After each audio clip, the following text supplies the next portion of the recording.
Something unusual has been happening beneath Yellowstone National Park, and scientists are watching it very closely. Over the last few years, researchers monitoring the area detected increasing earthquake swarms, unusual heat activity, underground pressure shifts, and deformation of the ground itself. Individually, these signs are not enough to suggest a major eruption, but together, they point to something much more complicated happening under the surface. And according to newer geological models, Yellowstone may not behave like a single volcano at all. Instead, scientists now think there could be multiple smaller magma systems and volcanic zones spread beneath the region, some of which may be slowly becoming more active. Yellowstone already sits above one of the largest volcanic systems on Earth. Beneath the park lies a massive underground magma reservoir stretching for tens of kilometers. This is what powers the geysers, hot springs, mud pots, and constant geothermal activity visitors see every year. But modern seismic imaging has revealed that the underground structure is far more fragmented and complex than researchers once believed. Instead of one giant pool of molten rock, scientists are now seeing evidence of multiple magma pockets, underground fracture systems, and networks of superheated fluids spread throughout the Yellowstone region. Some of these pockets appear partially connected, while others may behave more independently. That changes how scientists think the entire system works. One of the clearest warning signs comes from earthquake swarms.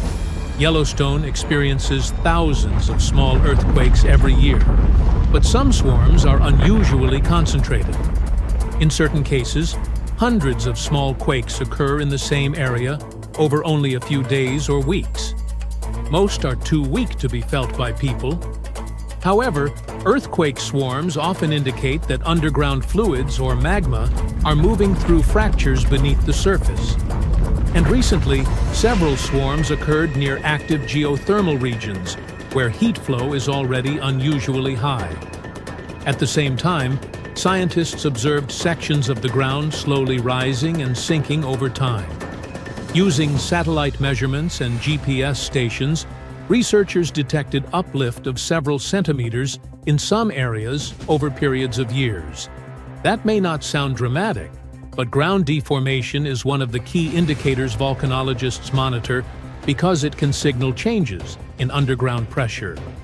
The most likely explanation is movement of hot fluids and partially molten rock beneath Yellowstone. Researchers have also documented changes in thermal activity. Some hot springs became hotter than usual, new steam vents appeared, and certain hydrothermal areas showed stronger gas emissions. Yellowstone's geothermal system constantly changes naturally, but the pattern of activity has become more interesting as more underground imaging data becomes available. And this is where the story gets strange. Some volcanologists now think Yellowstone behaves less like one centralized volcano and more like a distributed volcanic network. In other words, instead of one massive eruption point, the park may contain multiple smaller volcanic zones capable of localized activity. That means smaller eruptions, hydrothermal explosions, or lava events could theoretically happen without triggering a full supereruption. This is important because hydrothermal explosions are actually considered one of Yellowstone's more realistic geological threats. These explosions occur when underground water becomes superheated and suddenly flashes into steam, creating violent pressure releases. Past hydrothermal explosions at Yellowstone created craters hundreds of meters wide. Some researchers believe the movement of heat and fluids between multiple underground magma pockets may increase the complexity of these events. Seismic scans suggest parts of Yellowstone's magma system extend deeper and farther than previously estimated, with interconnected fractures allowing heat to move across large areas underground. This may explain why activity sometimes appears in different parts of the park at nearly the same time. Of course, the idea of Yellowstone waking up immediately brings attention to the possibility of a super eruption. The last major Yellowstone eruption occurred around 640,000 years ago and spread volcanic ash across huge parts of North America. But scientists are very clear about one thing. There is currently no evidence that a catastrophic super eruption is imminent. Modern monitoring systems at Yellowstone are among the most advanced volcanic surveillance networks in the world. Seismometers, satellite imaging, gas sensors, thermal cameras, and underground mapping systems constantly monitor changes beneath the park. Right now, researchers say Yellowstone does not show the large-scale warning signals expected before a massive eruption. However, scientists also emphasize that Yellowstone is absolutely not dormant. It is an active volcanic system continuously changing beneath the surface. And the discovery of multiple underground magma zones suggests the entire region may be much more geologically dynamic than researchers understood just a few decades ago. Which means the strange activity being detected today may not be coming from one volcano beneath Yellowstone, but from an entire underground network slowly shifting below the park.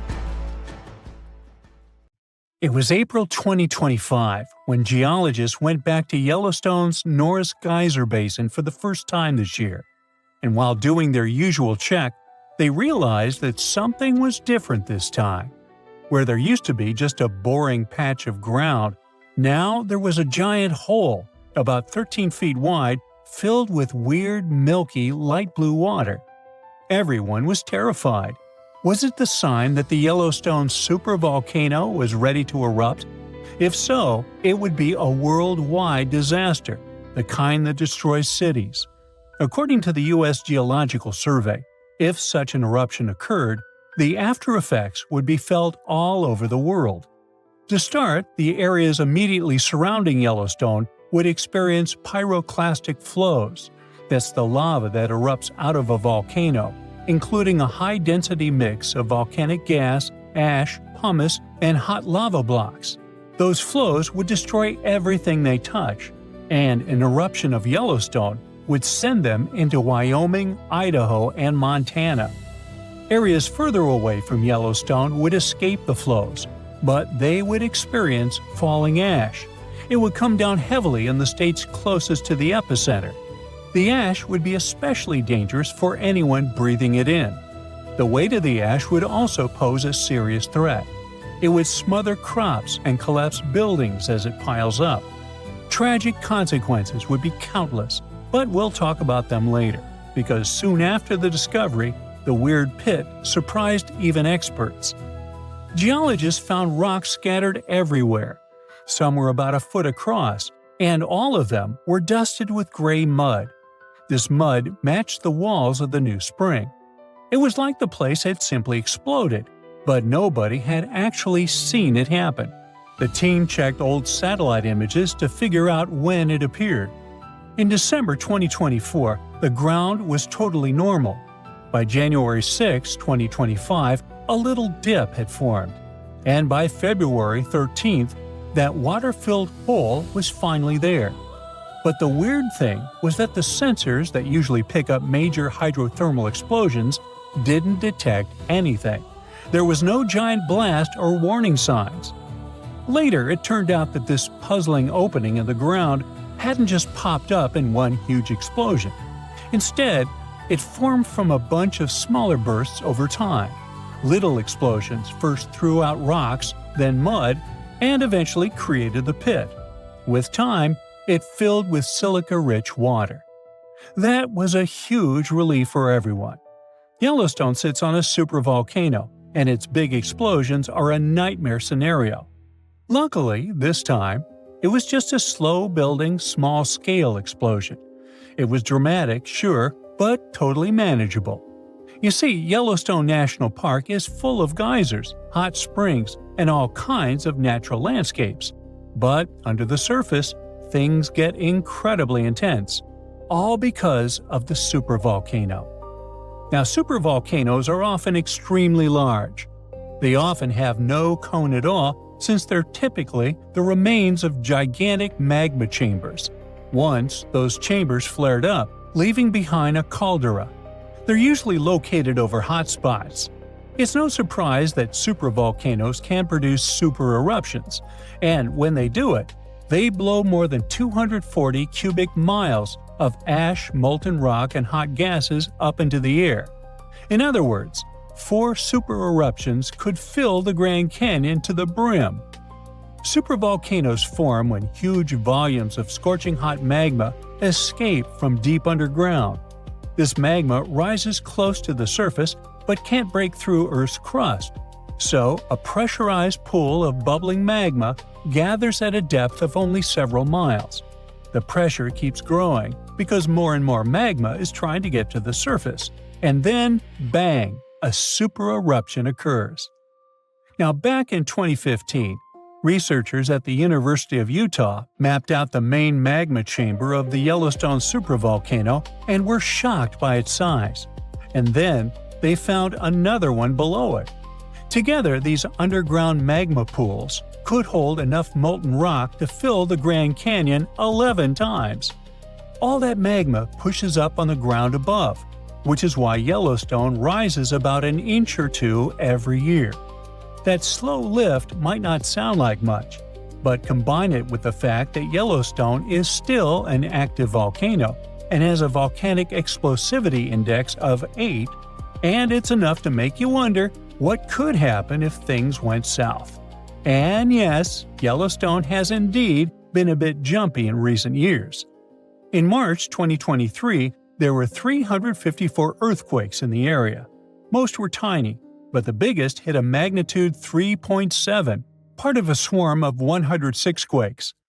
Now, before you freak out, experts from the Yellowstone Volcano Observatory say there's no need to panic. No eruption is coming anytime soon. Volcanoes don't stick to a schedule. Just because Yellowstone hasn't erupted in a long time doesn't mean it's about to blow. The park is stable for now, but scientists are keeping a close eye on everything underground, the quakes, the rising ground, and even temperature changes, just to be safe. The superhot plume of magma, a hotspot under Yellowstone, has been churning for 17 million years.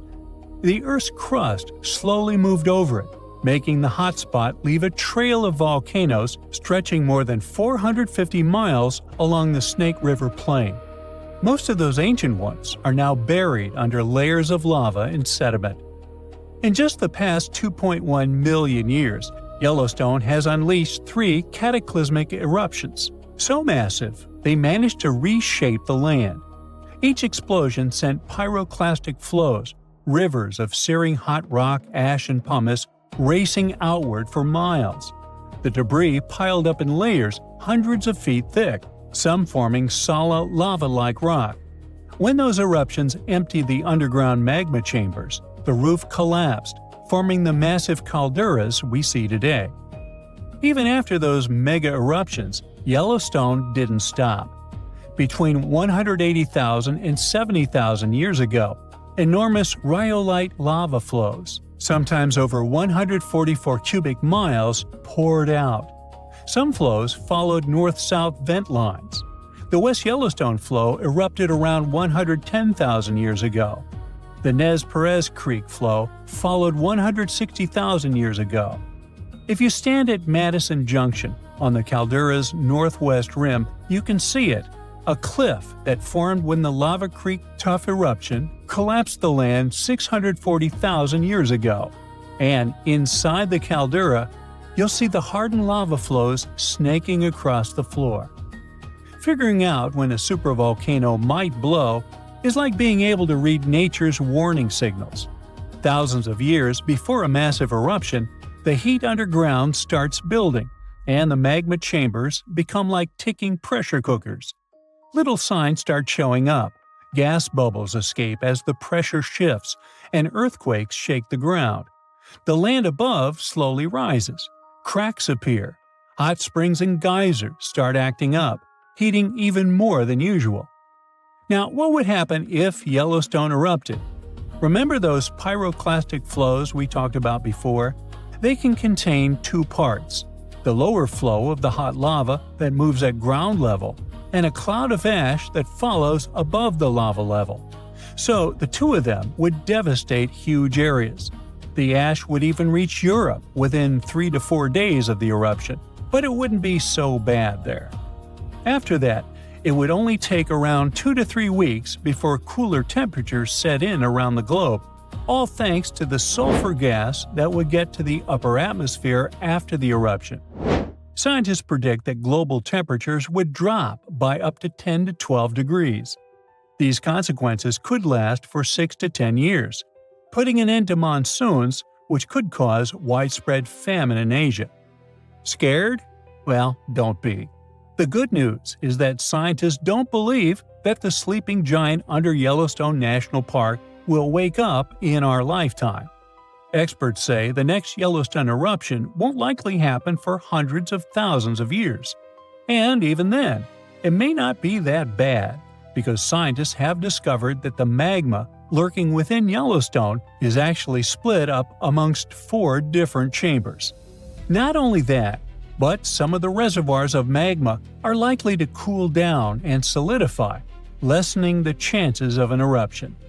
So, while an eruption does sound like it would change the landscape of the world, it's very unlikely to happen anytime soon. It's official. We now know the exact location and timing of the Yellowstone supervolcano's next eruption, and it's called a supervolcano for a reason. It will be thousands of times more powerful than a typical volcanic eruption. When this happens, the planet will face massive disasters. Earthquakes, tons of magma flows, ash and clouds that will block out the sun. The sky will be gray for a long time. We will have a shortage of food because of the lack of sunlight. Planes won't be able to fly. Some species of animals and trees may disappear. One disaster will follow another, like falling dominoes, one by one. Terrible times await Earth, and… okay, stop. It's clear, we got it. But when will all this happen? Don't worry, you won't be left without an answer. When ordinary volcanoes erupt, it's always a disaster, but only for those places that are located near the epicenter. Multiply the damage from an ordinary volcano by thousands and you'll get a supervolcano eruption. Yellowstone is one of the largest volcanic systems in the world. It's erupted 3 times in the last 2.1 million years. The last time was 640,000 years ago. The ash covered an area comparable to about half of the United States. Fortunately, there were no people there, but nature got hurt. A similar eruption of a similar supervolcano occurred about 74,000 years ago. It was the Toba supervolcano in Indonesia that caused an apocalypse the human race barely managed to survive. According to some theories, only a few thousand people stayed alive at the time during the volcanic winter, but it's not confirmed. Since Yellowstone is a volcanic system located in a vast national park, it was important for scientists to find out exactly where the first spark would come from. They found out that Yellowstone's magma doesn't accumulate in one place, but hides in several separate underground reservoirs. The reservoir in the northeast of Yellowstone, next to a beautiful place called Sour Creek Dome, is the riskiest. Here, the red-hot magma comes into contact with the hot rocks of the mantle, which are located deep in the ground. Their high temperature keeps the magma in a liquid state. Imagine that you put a pot of hot milk on the stove. Nothing cools down, but only gets hotter, so the milk may soon begin to rise and flow out of the pan. The same thing is happening with the magma under Sour Creek Dome. Magma doesn't cool down there, and at some point, it may start to come out. It'll be like a broken pipe from which a fountain of boiling water gushes. But how did scientists find out? The magma reservoirs are located at a depth of about 6 miles, and this whole area is incredibly hot. They used a special method called magnetotellurics. So, Earth's rotating core creates a magnetic field that surrounds our planet. Magma flows around the core, and it contains many magnetic minerals that also create magnetic fields. Scientists use special instruments that sense those fields emanating from the magma, like a metal detector senses lost jewelry on the beach. Using magnetotellurics, they scanned Yellowstone and discovered 4 large magma reservoirs. 3 of them emitted powerful electromagnetic waves, and in the 4th, which is in the northeast, they recorded a much stronger signal from the magnetic field. This is where the eruption is supposed to occur. But fortunately, it won't happen soon. Perhaps in tens of thousands of years, perhaps in hundreds. Phew, you can relax. No volcanic apocalypse is coming soon. But how do scientists know when this magma will start to erupt? Magma doesn't have a timer, and the volcano doesn't wake up with an alarm clock. So, magma flows inside the pores of solid rock. It resembles a dishwashing sponge with lots of small holes through which water passes. Magma penetrates these pores and fills them. For magma to start erupting outward, it must fill at least 40% of these pores. About 20% of them are filled now. But these hot rocks continue to heat the magma and keep it liquid, so it can flow between the pores. At some point, it will connect with other pools of the liquid magma and become a large stream that will rise to the top. How can we prevent this from happening? It seems that the solution here is to cool the balsam rocks, but it's impossible to do so. They are several miles deep, they are incandescent, and there are too many of them. And in any case, trying to cool a part of the Earth's core sounds like a very bad idea. All we can do is accept that nature has its own plans. If the eruption occurs in tens or hundreds of thousands of years, then perhaps humanity will find a way to solve this problem. If not, then we should prepare for the consequences. A huge global catastrophe starts with a massive, large-scale explosion. The erupting magma produces a gigantic amount of ash. A powerful burst of energy collapses the Earth's crust over the magma reservoir. This leads to the formation of a giant caldera. You've probably seen a huge crater in a volcano. So, this is the caldera. The natural disaster is so loud it deafens everyone who's nearby. The blast wave rises ash and pumice stone at a speed exceeding the speed of sound. Volcanic materials reach incredibly high altitudes in minutes. Then, this pillar of ash spreads and plunges a huge territory into darkness. The incandescent particles in the lower part fall under their own weight and heat the air around them. It's almost impossible to breathe. The red-hot pieces of pumice stone and ash set fire to the surroundings. All this hot mass turns into pyroclastic flows that destroy and burn everything in their path. Forests, houses, roads, everything turns into coal. No planes can fly there. Tiny particles can penetrate engines. Besides, it's impossible to see through such a dark gray, hot cloud.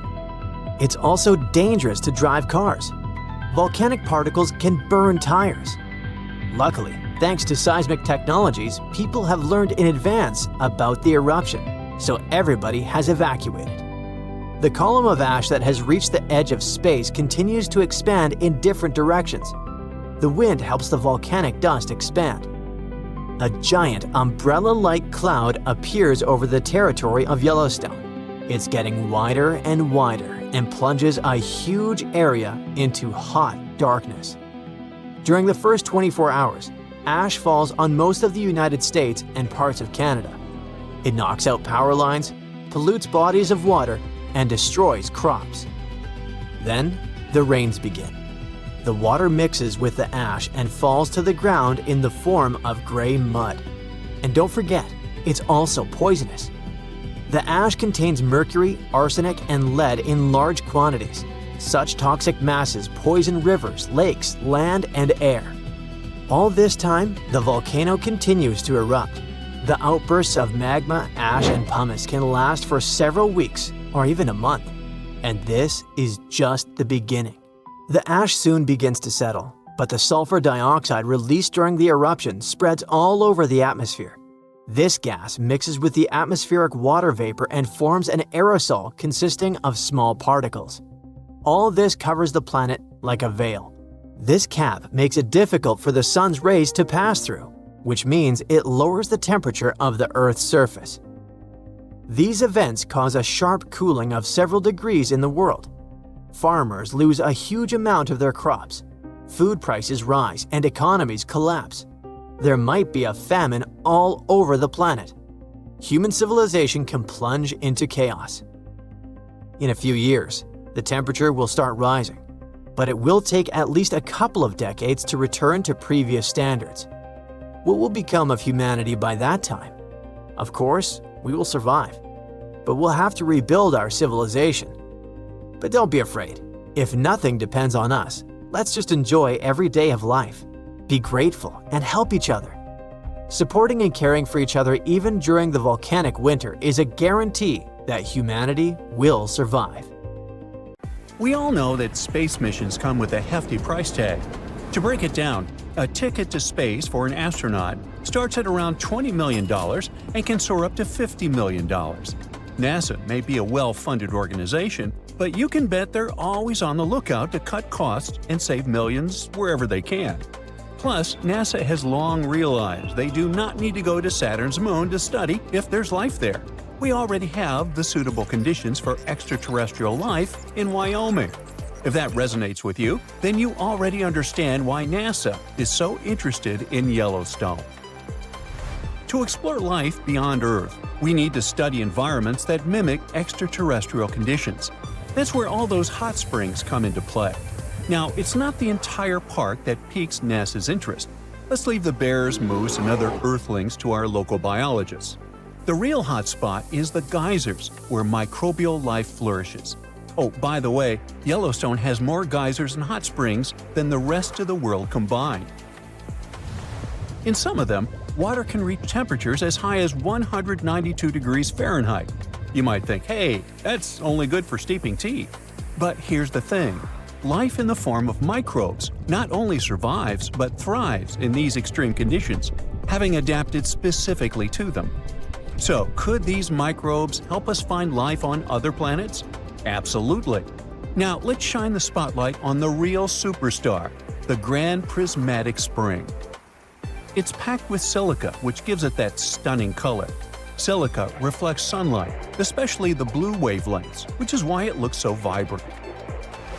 The coolest part, though, is not the color, but the fact that this spring can teach us a lot about how life evolved. Way back around 4.5 billion years ago, I wasn't around then, living things didn't know how to harness energy from sunlight yet, so they were using chemical processes instead, just like they do now at the Grand Prismatic Spring. But why are we talking about other planets?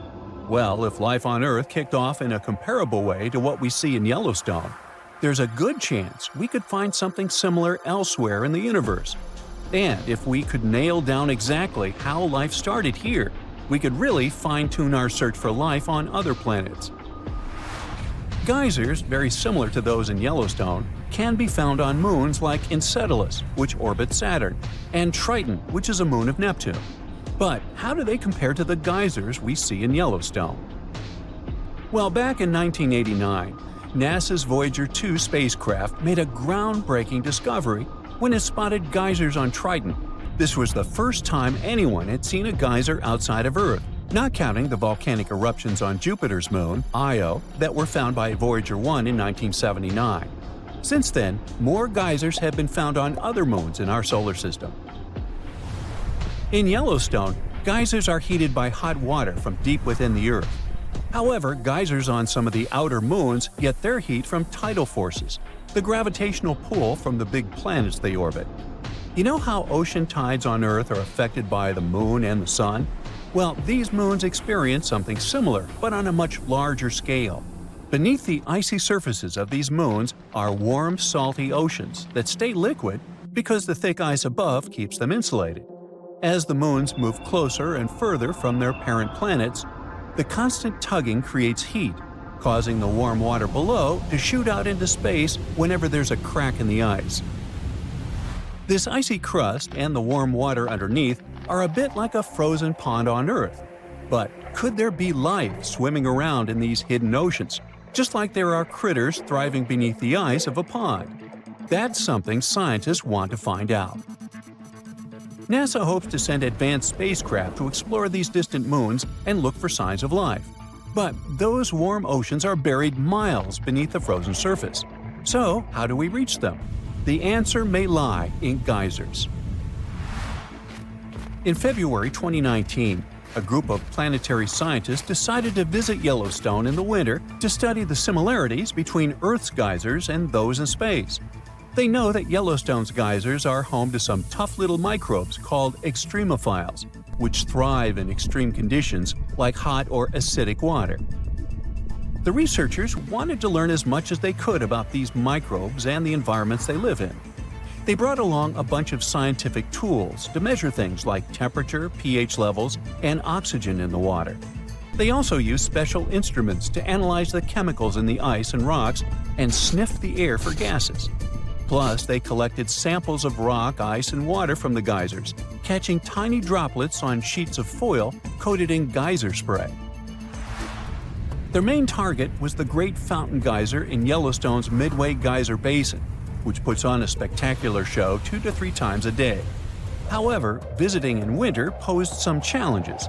Some scientists were delayed by snowy weather, arriving late at night right before they were supposed to enter the park.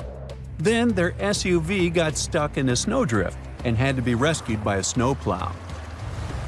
The next day, riding in a snow coach, the team had to trudge through deep snow for nearly a mile to reach the geyser, keeping an eye out for elk, bison, and even bears.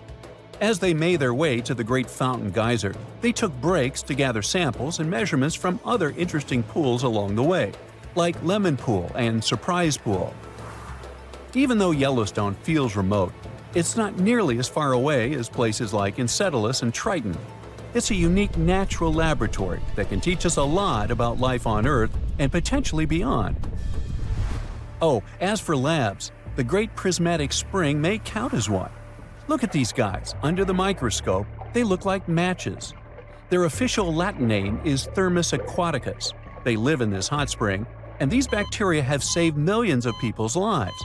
Now, if you're skeptical about what I just said, then you need to know that these bacteria help to create the basis of PCR tests widely used in today's medicine to give fast and precise diagnosis. Back in the 60s, a microbiologist named Thomas Brock was exploring the park's superheated thermal pools and stumbled upon something amazing. Brock was super interested in bacteria that could thrive in extreme conditions. During his 10-year journey studying geysers and thermal springs, he found a microbe in a spring called Mushroom Pool that could survive in nearly boiling water. This little guy, Thermus aquaticus, turned out to be a game changer for science. Why? Well, it's crucial for a technique called PCR, also known as polymerase chain reaction, which is used to quickly make copies of DNA samples. Before Brock's discovery, this process was tricky because the heat could damage the enzymes that hold DNA together. But thanks to Thermus aquaticus, scientists could now heat and cool DNA samples without breaking them down, making everything faster and easier. It all happened because researchers had purified an enzyme called tag polymerase out of this organism. Those Yellowstone microbes could also be your new go-to for a delicious and sustainable breakfast. A unique microbe was discovered there during some NASA-funded research, and it's now being transformed into tasty vegan breakfast patties and cream cheese. Originally found in a hot spring, this little wonder is called Fusarium strange flavolapsus, and it caught the attention of space enthusiasts as a powerful protein source for long space missions. Plus, it requires way less water and land than beef, making it a smart choice for the planet. Researchers initially looked at this microbe for biofuel, but soon realized it could be cultivated into a complete protein with a texture reminiscent of chicken. Marked as FY, it can be turned into a variety of food products, all thanks to a fermentation process that keeps it free from contaminants. Oh, almost forgot.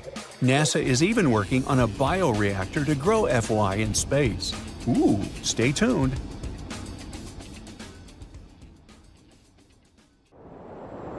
So, you might have heard that Yellowstone National Park is sitting on top of a giant supervolcano. That's the reason why the area can boast powerful geysers and hot springs. But it also means that underneath Yellowstone, there is an enormous magma chamber. In 2015, researchers from the University of Utah found out that this chamber was much bigger than everyone had previously thought. They even found one more reservoir with magma under the top one.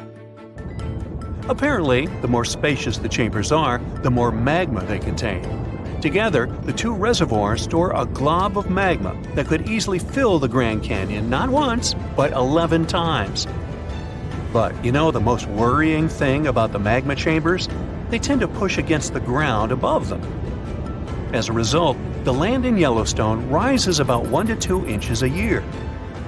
On top of that, Yellowstone has the status of an active volcano, and its volcanic explosivity index, yes, there is one, is 8 out of 8. Such a high number means that if this volcano erupted, it would be an apocalyptic event. To put it into perspective, the eruption of Pinatubo in the Philippines in 1991, which is considered the most powerful in living memory, was given a mere 6 on the volcanic explosivity index. Ha, loser. Now, let's figure out if there's anything to worry about. In March 2023, the University of Utah seismograph stations recorded 354 earthquakes in the entire region of Yellowstone National Park. Sounds like a lot. But keep in mind that the most impressive event of the month was a mini earthquake of magnitude 3.7. It was part of a swarm of 106 earthquakes that began on March 29th and continued until the end of the month. Yep, earthquakes apparently also come in swarms, so be aware. Experts say that Yellowstone's seismic activity is, well, kind of more active than usual, but it's really nothing serious. A geophysicist working at Yellowstone Volcano Observatory called Michael Pollan claims that the volcano won't erupt anytime soon. For this to happen, there must be enough magma ready to erupt beneath the surface. Whew. There should also be enough pressure to cause this magma to rise. But neither of these conditions exist today. According to the expert, Yellowstone is stable now. At the same time, Pollan and his team are keeping track of all kinds of underground activity, looking for warning signs of possible eruptions. Some of them can be the frequency of earthquakes and ground deformation. Thousands of mini earthquakes, coupled with extreme changes in the surface of the ground in that area, can be alarming. The team also monitors the temperature of the park's thermal features. That's another noteworthy sign of a potential disaster. Park-wide changes in geyser activity, as well as gas and thermal emissions. So, despite the media claims that Yellowstone is due to erupt soon because the last eruption happened 70,000 years ago, that's not how volcanoes work. Experts say that it's one of the most popular misconceptions about volcanoes. They don't follow timelines. If a supereruption did happen, though, the most worrying thing for us would not be the lava flows, and not an earthquake that would most likely accompany the natural disaster. No, the worst consequence of such a supereruption would be ash and ashfall. Let's have a look at what it was like when the Yellowstone volcano erupted many years ago. There have been at least 3 supereruptions in the history of the volcano. The most powerful of them was 2,500 times more devastating than the terrifying eruption of Mount St. Helens in Washington state in 1980. As for the most recent supereruption, it was dubbed the Lava Creek eruption. It formed the Yellowstone caldera after spewing out an insane amount of dust, volcanic ash, and rock into the air. Recently, scientists have also learned about 2 other previously unknown supereruptions that happened around 9 and 8.7 million years ago. The younger of the 2 is now considered to be the largest recorded event of the whole Snake River Yellowstone volcanic province. Anyway, let's have a look at what was going on all those millions of years ago. Because I wasn't around then, so we're all assuming this stuff based on evidence. The first signs of the disaster appeared long before the catastrophe broke out. For thousands of years, the heat had been welling up from within the planet's insides. It had been melting rock beneath the planet's crust and leaving behind huge chambers.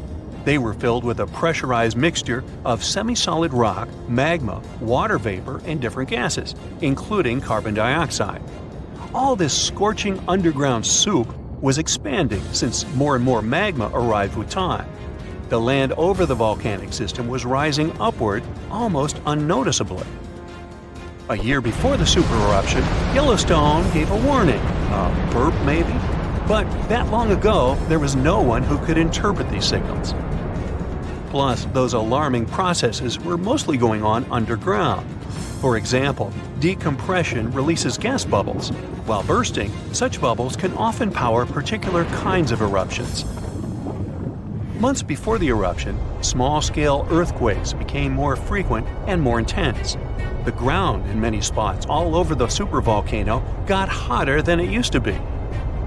Surface lakes and groundwater also became warmer. If people had been around at that time, they would have noticed unusual steam fogging in that area. Not long before the eruption started, the growing pressure pushed the ground over the magma chamber up. This created a dome-shaped uplift. Narrow cracks started to open along the edges of this dome. Imagine opening a bottle of soda after you've shaken it. Something like that was happening near the volcano. Think Mentos and Diet Coke. The pressure was released through the fractures when gases were bursting out from under the surface. So right before the disaster, the ground around the Yellowstone volcano lifted. Geothermal pools and geysers heated up to boiling temperatures and got more acidic than usual. The magma started to rise toward the surface. At one point, the rock roof of the magma chamber couldn't resist anymore and the eruption kicked off. Small but constant tremors began to move the ground days before the catastrophe.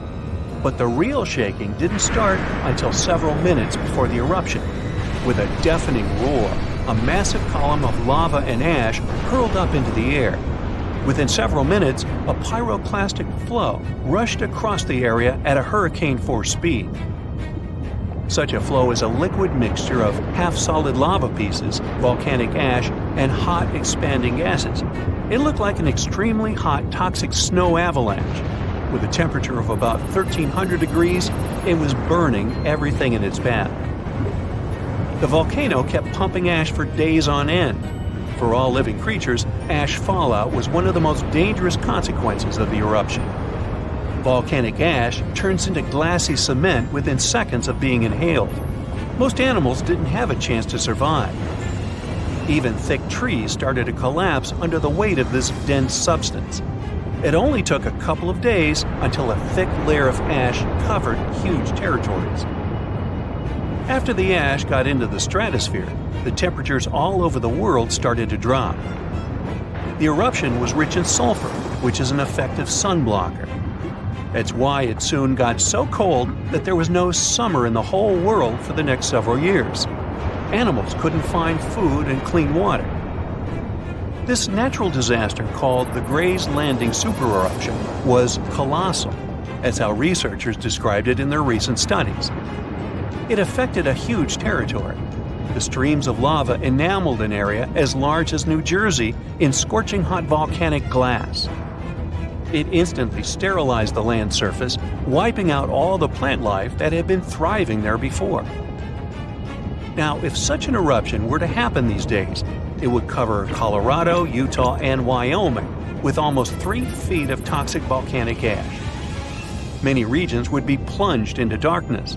Even the coast, where most Americans live, would experience problems with the spread of the ash cloud.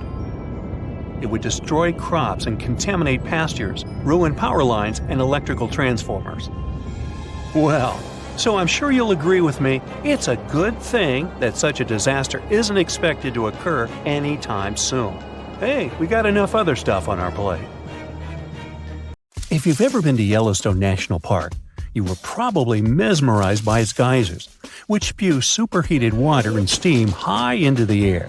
But an even more intriguing thing actually hides underground. I'm talking about that underfoot plumbing system that makes those grand eruptions possible. About that, there's good news. Recently, researchers have succeeded in mapping the national park's hydrothermal plumbing system with the help of a giant flying magnet. As a result, scientists have managed to document all these features in stunning detail. The thing is, Yellowstone houses the world's largest hydrothermal system. It contains over 10,000 features, like geysers, mud pots, hot springs, and steam vents. They're fed by a network of underground water pathways. Those get overheated by magma flowing underground. It causes the water to rise to the surface. Now, no one actually knows much about the workings of this system, but the newly created maps might finally shed light on it. Experts explain that their knowledge of Yellowstone has a subsurface gap. That's why it's often called a mystery sandwich. Scientists know quite a lot about the features on the surface because they can observe them directly. And they know what's going on in the magmatic and tectonic system several miles below the surface. But they haven't figured out what's happening in the middle yet. So, I must tell you about that giant flying magnet used for research. It's known as SkyTem. It was attached to a helicopter and flown over Yellowstone several hundred times, scanning the ground below. The magnet is made up of an 82-foot wide charged wire loop. Its main task is to generate a strong electromagnetic field. And since different kinds of material, like water or rock, respond to this field differently, scientists managed to create a few subsurface maps for the first time ever. The mapping technique also allowed the researchers to differentiate between magma and bedrock, since they have a bit different magnetic properties. And the team got a chance to see how the magma and water interact and create those mind-blowing geological features on the surface. The team got high-resolution maps to a depth of around 500 and 2,300 feet, and low-resolution maps showing what's going on at a depth of up to 1.5 miles. At the same time, the researchers think that the hydrothermal system itself may stretch as far as 3 miles below the surface. If they're right, it means they've only mapped the top half of Yellowstone's plumbing system. Anyway, remember how I said that scientists know pretty much about the bottom part of the Yellowstone sandwich? They have such a good idea about the tectonic plates and deep fault lines because the park's frequent earthquakes provide them with a lot of opportunities to study different phenomena. In July 2021, for example, more than 1,000 earthquakes rocked the area.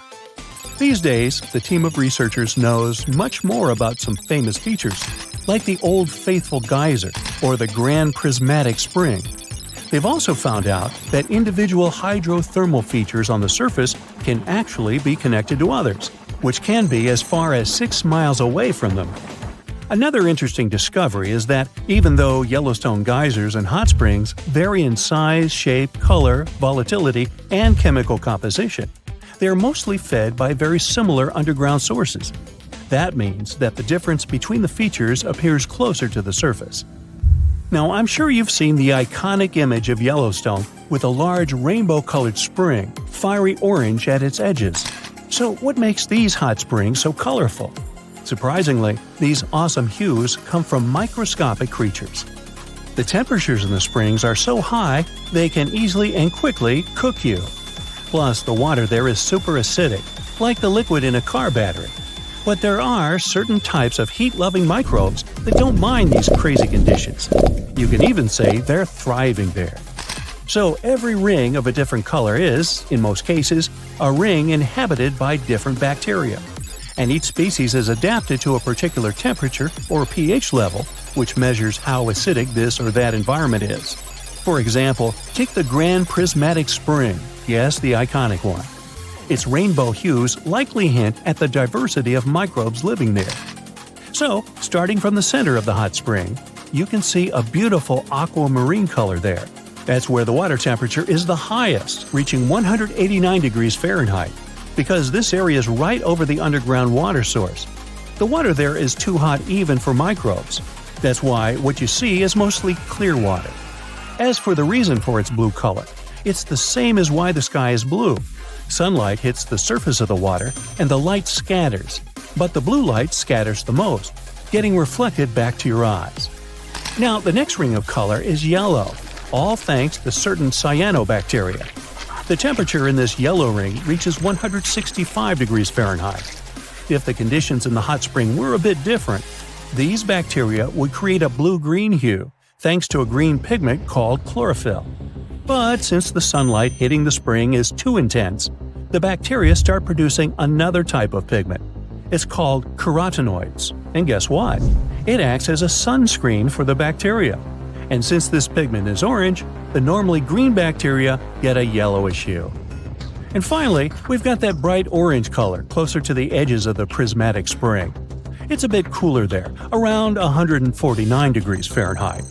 In this part of the spring, you can find several types of bacteria. They all produce substances that give the spring this bright orange color. And finally, right at the edges of the spring, the temperature is cooler, around 131 degrees, and a greater variety of microbes can survive there. All of them combined give the edges of the spring that red-brown hue. But scientists believe that people and their activity may have influenced the colors of Yellowstone's hydrothermal features. For example, in the past, the temperatures in the Morning Glory pool used to be much higher than they are today. That's why its color was a deep blue. But trash has started to accumulate in the pool, and some of it clogged the vent. This caused the temperatures to drop, which led to microbial growth. As a result, that pretty blue color turned into orange-yellow. As for Yellowstone's geysers, the most famous one is called Old Faithful. It got this name at the end of the 19th century because of how regular its eruptions were. This geyser is more active than the others, erupting about 20 times a day. Each of these magnificent events lasts from 1 to 5 minutes, and the fountain of steaming water can reach a height of 180 feet. Now, while talking about Yellowstone National Park, we can't but mention Yellowstone supervolcano, right? Supervolcanoes appear when huge volumes of magma are trying to escape from deep underground. Eventually, they burst through Earth's surface. Sometimes all this magma gets stuck, unable to break through the planet's crust. And then, massive pools of pressurized magma gather at a depth of several miles. The pressure keeps growing because more and more magma is trying to get to the surface. At one point, a super eruption goes off. You don't necessarily want to be around for that. Over the past 50 years, the Yellowstone caldera has risen almost 3 feet. It shouldn't alarm you, though. Experts are sure it's a natural behavior for Yellowstone. Periods of dome-shaped uplift are followed by the caldera lowering. Scientists think the supervolcano doesn't present any danger at the moment. For an eruption to happen, the magma inside has to be at least 50% molten. With Yellowstone, this number is just 5 to 15%. Even better, a recent study made the researchers believe the hotspot might be in a state of decline right now, even despite all the breathing and dome-raising activity. There have been at least 3 other super eruptions in the history of Yellowstone volcano. They happened 2.1 million, 1.3 million, and 640,000 years ago, long before video. The most recent super eruption was dubbed the Lava Creek eruption. It formed the Yellowstone caldera after spilling out 240 cubic miles of rock, dust, and volcanic ash. No thanks, I'll pass. So, you notice anything weird? Recently, there have been alarming changes in the water levels in different parts of Yellowstone Lake. At the same moment, the water level can be rising on one side of the lake and falling on the other. Ooh, it looks as if the lake basin gets lifted by some underground forces. Can it be a sign of a looming disaster? Geysers, mud ponds, and hot springs turn Yellowstone National Park into some extraterrestrial world. And all these wonders are fueled by a mighty supervolcano.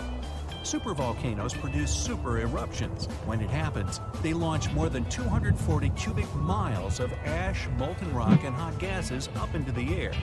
To make it easier to imagine, 4 super eruptions could fill the Grand Canyon to the brim. The Yellowstone giant was thought to be responsible for at least 3 enormous eruptions and countless smaller ones. In that region, the volcanic deposits are scattered over tens of thousands of miles. Scientists believe they had been created by many weak eruptions. But after doing more research, experts found out these deposits had been left by 2 previously unknown super eruptions. Those probably took place about 9 and 8.7 million years ago. This discovery means that the area around the Yellowstone volcano used to face a super eruption every 500,000 years. But over the last 3 million years, the hotspot has seen only 2 super eruptions. It makes scientists believe these catastrophic events are slowing down, or just maybe one is overdue. Anyway, If the Yellowstone supervolcano went off with as much power as it had 2.1 million years ago, it would spit out more than 588 cubic miles of boiling lava. That's more than 4,500 times the volume of Sydney Harbor. That's a lot of lava. Whether it's likely to happen or not is another question. There's no doubt that something is going on with the volcano. The water level changes in Yellowstone Lake mean the caldera is lifting under the surface. And the caldera is what's left over after a volcano erupts and then collapses. The Yellowstone caldera is not just going up, creating a dome-shaped uplift. It also moves up and down in a kind of breathing motion. It might be because the magma is seeping into the crust, or because this magma is heating up the Yellowstone hydrothermal system, making it expand and raise the crust. Yellowstone has the status of an active volcano. Its volcanic explosivity index is 8 out of 10. Such a high number means that if this volcano erupted, it would be an apocalyptic event. Right before the disaster, the ground around the national park would lift. Geothermal pools and geysers would heat up to boiling temperatures and get more acidic than usual. The magma would start to rise toward the surface. At some point, the rock roof of the magma chamber wouldn't be able to resist anymore, and the explosion would kick off. A massive column of lava and ash would shoot up to a height of over 16 miles. After that, the volcano would keep pumping ash for days on end. The mixture of lava, ash, and gas would be hotter than 1,800 degrees Fahrenheit. It would travel through the area at a speed of 300 miles per hour, faster than a racing car. The air near the center of the eruption would heat up to 570 degrees Fahrenheit. One of the most dangerous consequences would be ash fallout. Volcanic ash can turn into glassy cement within seconds after being inhaled and getting in the lungs. People and animals would have problems with breathing. Okay, so that's an understatement, just so you know. Buildings would start to collapse under the weight of this dense substance. It would take just several days until a 10-foot layer of ash covered the territory of about 50 miles around the center of the eruption. After the ash got into the stratosphere, the temperatures all over the world would start to drop.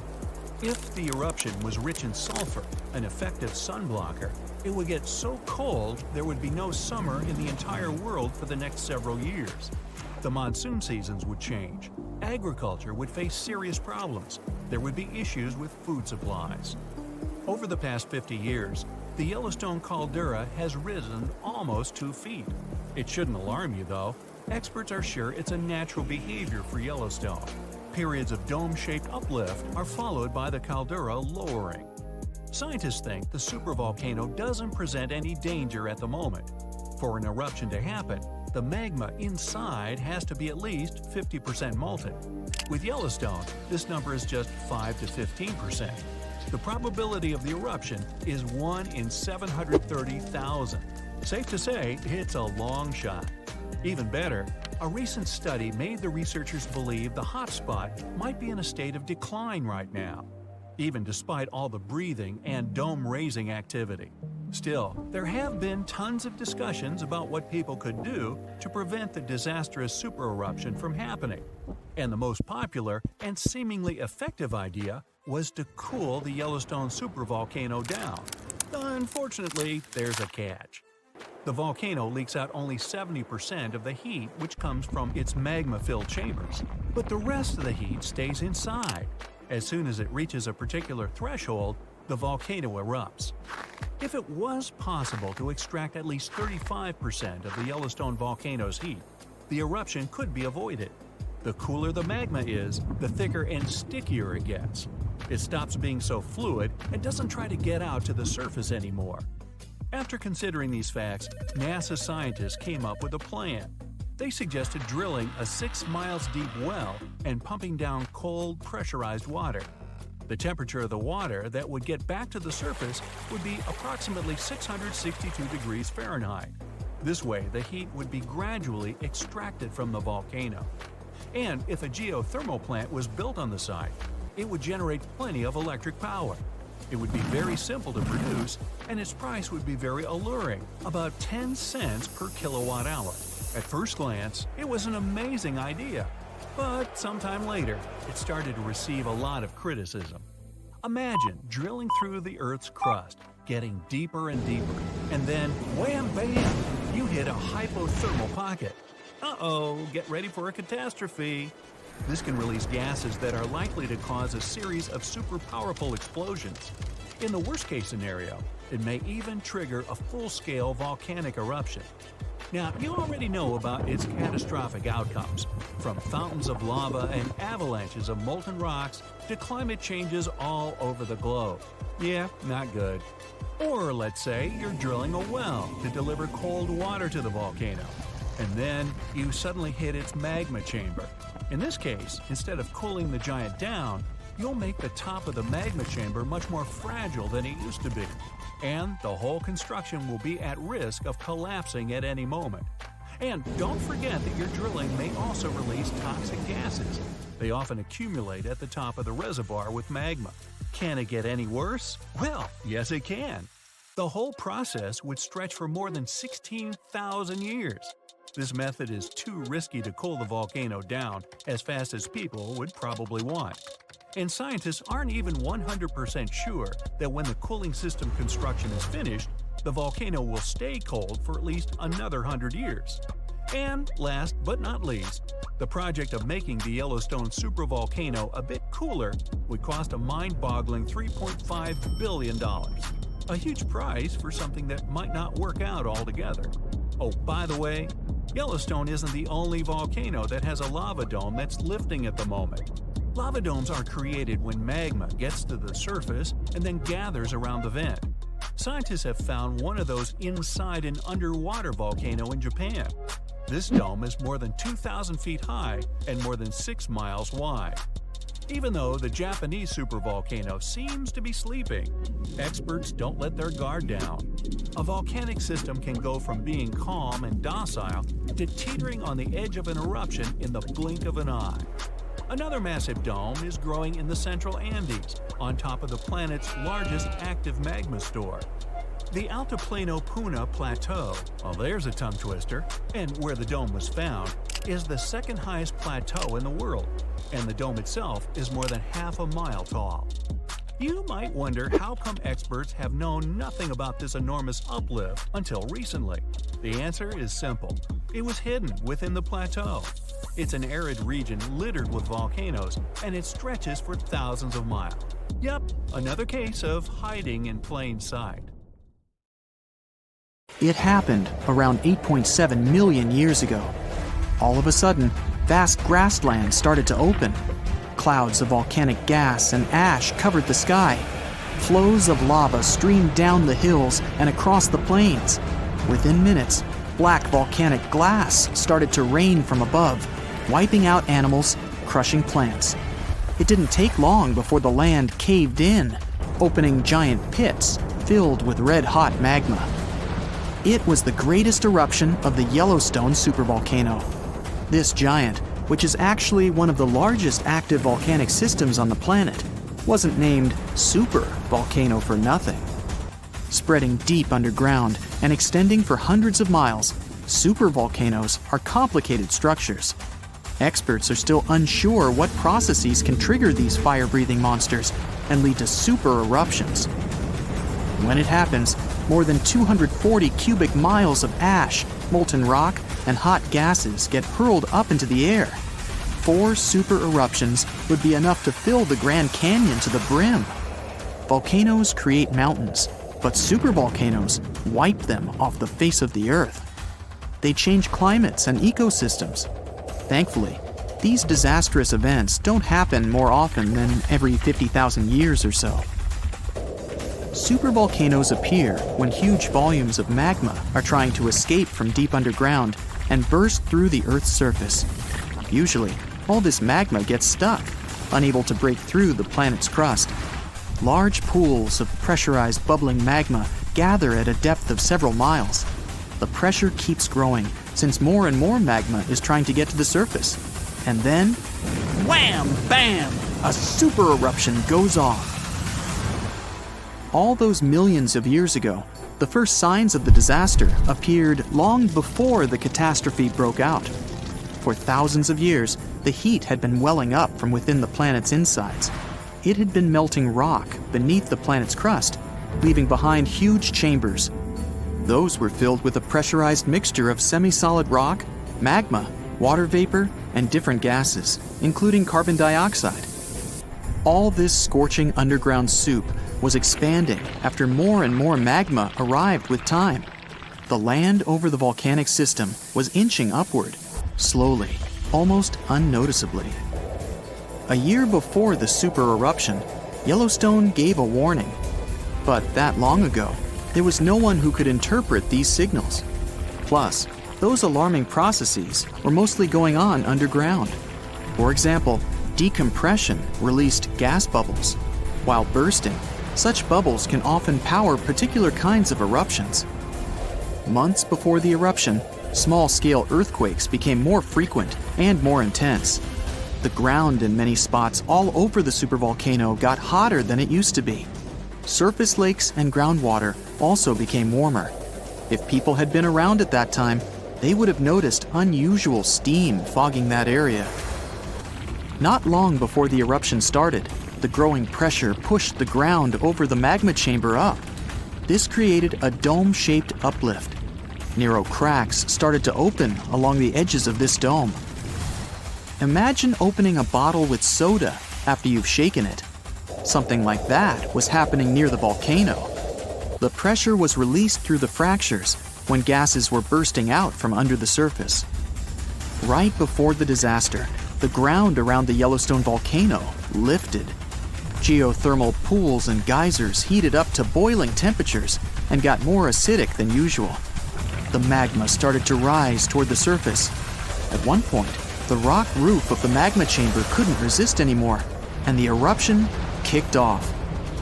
Small but constant tremors began to move the ground days before the catastrophe, but the real shaking didn't start until several minutes before the eruption.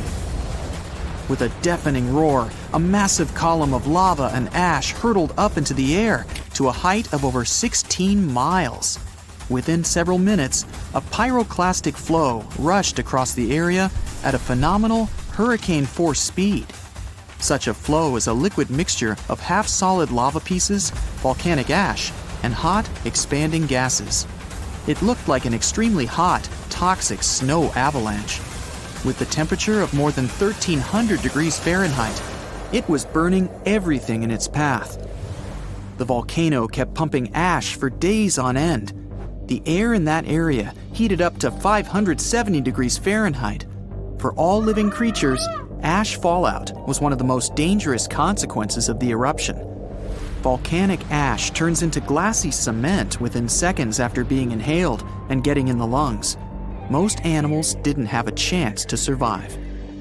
Even thick trees started to collapse under the weight of this dense substance. It only took a couple of days until a 10-feet layer of ash covered the territory of about 50 miles around the center of the eruption. In the end, tiny particles of volcanic ash coated almost all the western part of North America. After the ash got into the stratosphere, the temperatures all over the world started to drop. The eruption was rich in sulfur, which is an effective sun blocker. That's why it soon got so cold that there was no summer in the whole world for the next several years. The monsoon seasons changed. Animals couldn't find food and clean water. This natural disaster, called the Gray's Landing supereruption, was colossal. That's how researchers described it in their recent studies. It covered more than 8,900 square miles of what's now southern Idaho and northern Nevada. The streams of lava enameled an area as large as New Jersey in scorching hot volcanic glass. It instantly sterilized the land surface, wiping out all the plant life that had been thriving there before. There have been at least 3 other supereruptions in the history of the Yellowstone volcano. They happened 2.1 million, 1.3 million, and 64,000 years ago. They were 6,000, 700, and 2,500 times more powerful than the devastating eruption of Mount St. Helens in Washington state in 1980. The most recent supereruption was dubbed the Lava Creek Eruption. It formed the Yellowstone caldera after spewing out 240 cubic miles of rock, dust, and volcanic ash. These days, Yellowstone National Park is a mind-boggling collection of 10,000 mud pots, hot springs, geysers, and vents emitting volcanic gases. Heat-loving microorganisms live in most of them. They paint the park in its brilliant colors. The most famous geyser is called Old Faithful. It got this name at the end of the 19th century because of how regular its eruptions were. This geyser is more active than others, erupting about 17 times a day. Each of these magnificent events lasts from 1 to 5 minutes, and the fountain of steaming water can reach the height of 180 feet. Scientists have spent many years trying to figure out what's hiding under Yellowstone Park. They've discovered that surface water goes several miles down into the crust. It gets heated and boils, supplying the geysers. Around 7 miles below the surface, there's a reservoir of half-melted rock. That's the magma chamber, and it's more than 30 miles wide. An enormous plume of hot rock, which looks somewhat like a mushroom, feeds this chamber. It rises from the depth of 400 miles, traveling through the planet's upper mantle, a thick layer of mostly solid rock. Sometimes, this plume overheats the magma chamber. The land in that place lifts, and tiny earthquakes help some liquid escape to the surface. The pressure inside the chamber drops, and the ground lowers again. Since 2004, some parts of the Yellowstone caldera, which is a clever word for a volcanic crater, have been surging upward much faster than usual. The rate's been almost 3 inches per year. No uplift has been that quick since scientists started close observations in the 1970s. And still, experts are sure the supervolcano doesn't present any danger these days.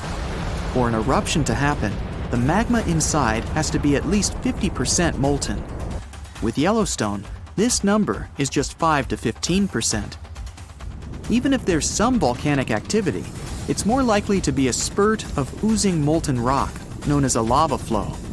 It does present some danger, but it's easily avoidable. Or it can be a hydrothermal explosion.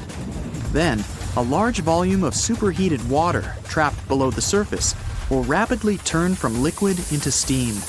This steam, along with boiling water, mud, and pieces of rock, will burst through the surface with great force. Then, the debris will litter the area of up to several miles in diameter.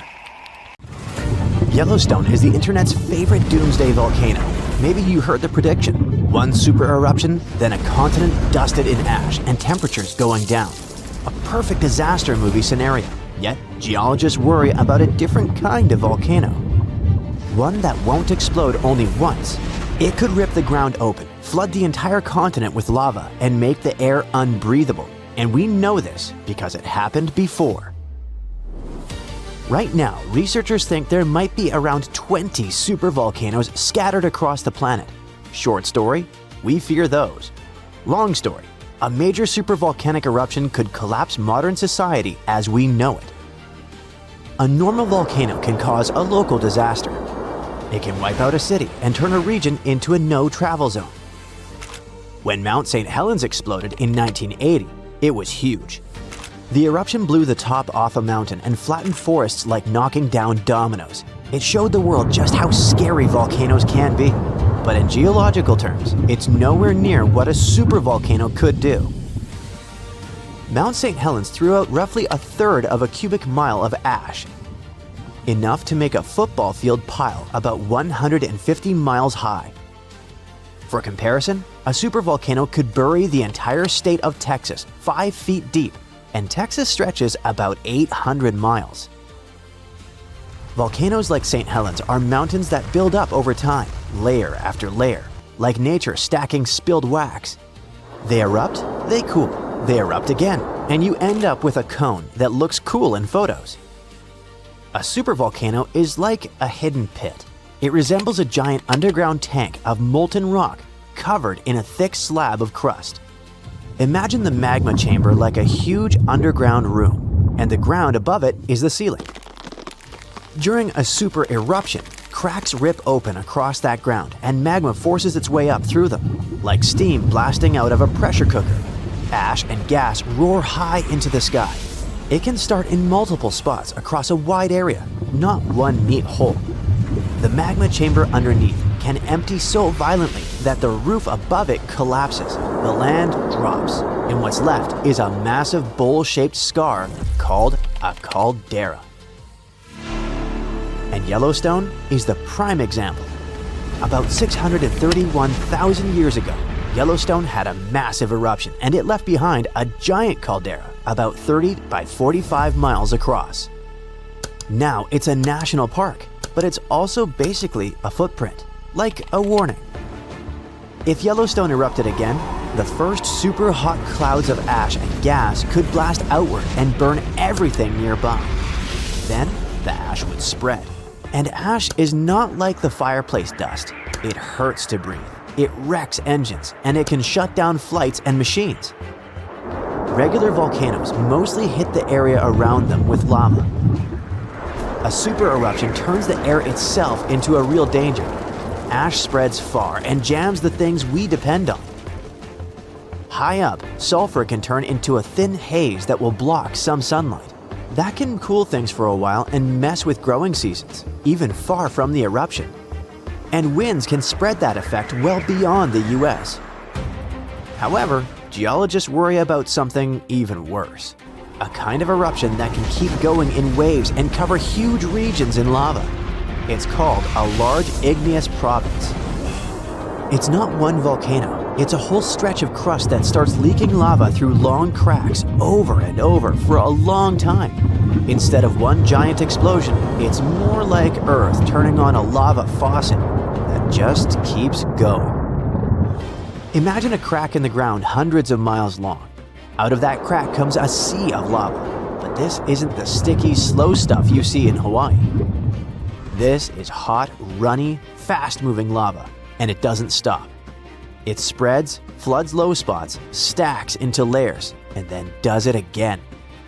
And that's what makes LIPs scarier than a supervolcano. They drag on. They can erupt in repeated pulses over hundreds of thousands to a few million years. We have scars to prove it right here in the US. About 17 million years ago, the Pacific Northwest ripped open and created the Columbia River basalt. Lava did not just coat the land, it drowned it. The total amount that erupted was around 42,000 cubic miles. That's enough to cover the whole US in lava, about 58 feet deep. But how can Earth produce enough lava to bury a mountain range? It's because the planet is still churning inside. Imagine Earth like a pot of thick tomato soup sitting on a stove. Earth's core is the stove, and it's extremely hot. The soup is the mantle, a thick layer of rock that moves slowly. Now and then, a massive blob of superheated rock rises from deep in the mantle, possibly from the boundary above the core. Scientists call this a mantle plume. When it reaches the cooler crust, it spreads out, pushes upward, and when it breaks through, it does not build one neat mountain. It can open long cracks and feed eruptions in repeated bursts for a very long time. However, while lava burns everything in its way, it's not what wrecks the planet. The gas does. These eruptions release huge amounts of carbon dioxide and sulfur, and we can assume the consequences of that because it happened before, and not just once. About 252 million years ago, a massive LIP eruption began in what is now Siberia.